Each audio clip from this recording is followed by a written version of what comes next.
Hello, നമസ്കാരം. എല്ലാവർക്കും പുതിയൊരു വീഡിയോയിലേക്ക് സ്വാഗതം.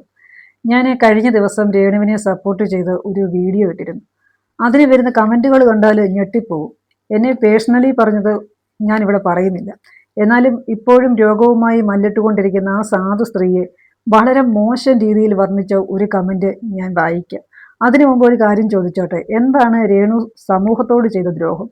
പിന്നെ പല ഉദ്ഘാടന റാണിമാരും പൊതുവേദിയിൽ വേഷം കെട്ടി വരുന്നതിൻ്റെ 1/4 പോലും വൾഗറായി രേണു അഭിനയിക്കുകയോ പെരുമാറുകയോ ചെയ്യുന്നത് ഞാൻ കണ്ടിട്ടില്ല. ഇനി കമൻറ്റ് വായിക്കാം.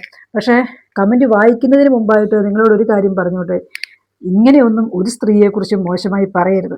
ഒരുപക്ഷെ നിങ്ങൾക്കും മക്കളുണ്ടാകാം, സഹോദരിമാരുണ്ടാകാം.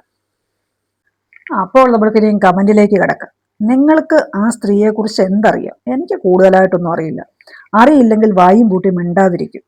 അപ്പം മിണ്ടാതിരിക്കാൻ എനിക്ക് സൗകര്യമില്ല. നിങ്ങളെ പോലെയോ എന്നെ പോലെയോ മറ്റൊരാളെ പോലെ അല്ല ആ തുണി അഴിച്ചിട്ട് പണം വാങ്ങുന്ന സ്ത്രീ. എക്സ്പീരിയൻസ് ഉണ്ടെന്ന് തോന്നുന്നു. വേശ്യ സ്ത്രീ രേണുവിനെയാണ്. അയ്യേ, അങ്ങനെയൊക്കെ പറയാൻ പാടുണ്ടോ? നിങ്ങൾക്ക് പണം അധികം കിടക്കുന്നുവെങ്കിൽ കൊടുക്ക്. മറ്റു ജനങ്ങൾ സഹായിക്കില്ല കേട്ടോ സ്ത്രീയെ. ഈ മറ്റു ജനങ്ങളുടെ അട്ടിപ്പേറവകാശം പറയാൻ വേണ്ടി ഇവരാരാണ്? ഇവരുടെ ഈ പൈശാചികമായിട്ടുള്ള ഇങ്ങനത്തെ കമൻറ്റുകൾ ഇട്ട് മറ്റുള്ളവരെ ഇവരെന്താണ് ബോധ്യപ്പെടുത്താൻ വേണ്ടി ശ്രമിക്കുന്നത്? സ്വന്തം അനുഭവത്തിൽ വരണം, അപ്പോഴേ പഠിക്കുള്ളൂ. ഇവർക്ക് ഈ കമൻ്റ് ഇട്ട സ്ത്രീക്കും കാണുമല്ലോ, മക്കളോ ഭർത്താവിനോ കുടുംബത്തിലുള്ള സഹോദരങ്ങൾക്കോ ഒക്കെ ഈ ഒരു രോഗാവസ്ഥ വന്നു കഴിയുമ്പോഴേ നമുക്ക് അതിൻ്റെ ഒരു ബുദ്ധിമുട്ട് മനസ്സിലാവുള്ളൂ. ആ ഒരു സ്റ്റേജിൽ കൂടി കടന്നുപോയ ഒരു വ്യക്തിയാണ് ഞാൻ.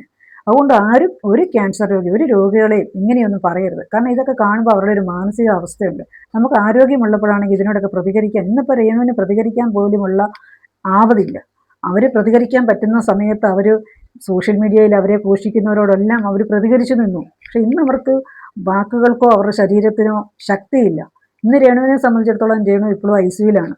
അങ്ങനെ ഒരു സ്ത്രീയെക്കുറിച്ച് ഇങ്ങനെയൊക്കെ പറയുമ്പോൾ ഇതിൻ്റെയൊക്കെ പാപം, ഇതിൻ്റെയൊക്കെ ശാപം നിങ്ങൾ രേണുവിൻ്റെ കണ്ണുനീരിൻ്റെ പലരും അനുഭവിക്കേണ്ടി വരും. കാരണം ഒരു സ്ത്രീയെ ഒരുപാട് പറയുമ്പോൾ അവർക്കും പിടിച്ചു നിൽക്കാനായിട്ട് രോഗാവസ്ഥയിൽ നമുക്ക് ശരീരത്തിനും മനസ്സിനും ഒക്കെ നമ്മുടെ ശക്തി കുറഞ്ഞു പോകും.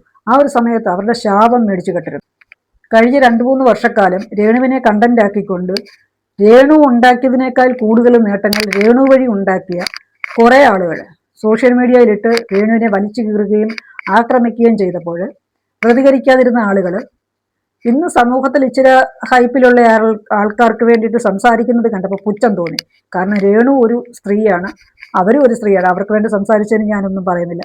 പക്ഷേ രേണുവിന് വേണ്ടിയും സംസാരിക്കാമായിരുന്നു.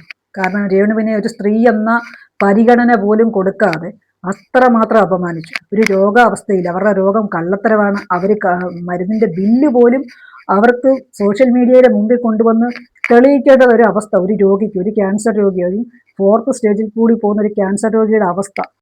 രേണുവിൻ്റെ ഈ ഒരു അവസ്ഥ കണ്ടപ്പോൾ സത്യസന്ധമായി പറയാൻ എനിക്ക് അവരോട് സഹതാപം തോന്നിപ്പോയി, ഒരു സ്നേഹം തോന്നിപ്പോയി. കാരണം ഇങ്ങനെ ഒരു ക്യാൻസർ രോഗത്തിലൂടെ ഒരു 4th സ്റ്റേജിൽ കൂടി കടന്നു പോകുന്ന ഒരു രോഗിയുടെ മാനസിക അവസ്ഥ എന്താണെന്ന് നമുക്കത് അറിയാം. അതുപോലെ തന്നെ അവരുടെ കണ്ണിൽ കാണുന്ന ഒരു നിസ്സഹായ അവസ്ഥയുണ്ട്. ഓരോ നിമിഷവും മരണത്തെ, എന്നെ എപ്പോൾ വേണമെങ്കിലും മരണം വന്ന് കൂട്ടിക്കൊണ്ട് പോകുമെന്ന് അവർ നമ്മുടെ മുമ്പിൽ പ്രകടിപ്പിച്ചില്ലെങ്കിൽ അവരുടെ ഉള്ളിൽ അതുണ്ട്. അവരുടെ കണ്ണിൽ കാണുന്ന ഒരു നിസ്സഹായ അവസ്ഥയുണ്ട്. അവരുടെ കണ്ണ് നമ്മളറിയാതെ പലപ്പോഴും നിറഞ്ഞൊഴുകാറുണ്ട്. പ്രിയപ്പെട്ടവരെ വിട്ടുപോകുന്നതിൻ്റെ വേദന അവരുടെ വാക്കുകളിലും പ്രവൃത്തികളിലും കാണും. അതിനേക്കാളും ഇരട്ടിയായിട്ട് അവരുടെ ശരീരത്തിന് ആ വേദനയുണ്ട്. പലപ്പോഴും കൗണ്ട് കുറഞ്ഞു പോകുമ്പോൾ അവരനുഭവിക്കുന്ന ശാരീരികവും മാനസികമായിട്ടുള്ള ബുദ്ധിമുട്ടുകൾ. അപ്പോൾ പിന്നെ ICUവിലായിരിക്കും.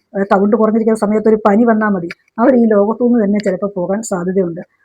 രേണുവിനെതിരെ വീഡിയോ ചെയ്യുന്ന ആൾക്കാരെ കുറിച്ച് ഓർക്കുമ്പോൾ, കമൻറ്റ് ചെയ്യുന്ന ആൾക്കാരെ കുറിച്ചൊക്കെ ഓർക്കുമ്പോൾ, ഈ ക്യാൻസർ അവസ്ഥയിൽ ചെയ്യുന്ന ആൾക്കാരെ കുറിച്ച് ഓർക്കുമ്പോൾ എനിക്ക് പുച്ഛം മാത്രമാണ് തോന്നുന്നത്.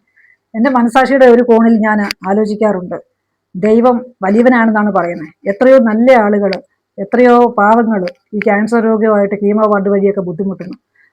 ആ ദൈവം ഒന്ന് കണ്ണടച്ചിട്ട്, അവരുടെ നേരെ കണ്ണടച്ചിട്ട് ഈ പിശാചികൾക്കൊക്കെ ഈ രോഗം ഒന്ന് അനുഭവിച്ചറിയാൻ വേണ്ടി ഒരു അവസരം കൊടുക്കണേ എന്നാണ്.